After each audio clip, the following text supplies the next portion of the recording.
পলাশ, মহাসড়কে যানবাহনের চাপ কেমন দেখলেন? সে সাথে যাত্রীদের সঙ্গে নিশ্চয়ই কথা হয়েছে, তারা কি বললেন? বিদেশি যাত্রীর সাথে কথা বলছে, তারা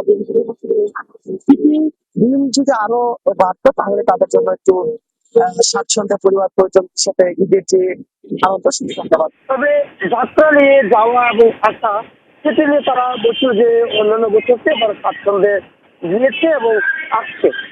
কিছুক্ষণ আগে আমরা জামালপুর থেকে সাথে কথা বলছিলাম। তারা বলছিল যে যেটি আসলে তারা বলেছিল যে যাওয়ার সময় যদিও কিছু কিছু জায়গায় থেমে থেমে কয়েক ঘন্টা অপেক্ষা করতে হচ্ছে, সেটা আসার সময় একদমই ছিল না। তারা স্বাচ্ছন্দ্যে ঢাকা ময়মনসিংহ মহাসড়ক যেটি রয়েছে সেটি দিয়ে আসলে ঢাকাতে প্রবেশ করছে এমনটাই বলছিল। তারা সদস্য ছিল 9 জন। তারা বলছে যে 9 জনের যেভাবে আসলে যাওয়া হয়েছিল ভেঙে ভেঙে, সেটি তারা একসাথে রাজধানীতে প্রবেশ করছে একটা করে। তেমন কোথাও কোনো সমস্যা বিঘ্ন ঘটে নাই, তারা স্বাচ্ছন্দ্যে ঢাকাতে প্রবেশ করেছে।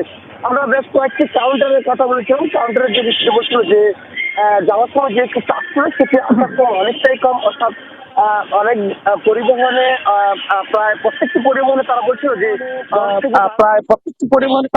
যে 10 থেকে 12টি সিট খালি হয়েই তারা রাজধানীতে প্রবেশ করছে। সবকিছু মিলিয়ে বলতে পারি যে ঢাকা টাঙ্গাইল এবং ঢাকা সিলেট যে সড়কটি রয়েছে এবং ঢাকা সেটি নির্বিঘ্নে যারা ঈদগামী বিভিন্ন চালাইতে চাকরি তারা স্বাচ্ছন্দ্যে ঢাকা প্রবেশ করছে। অনেক ধন্যবাদ পলাশ আপনাকে।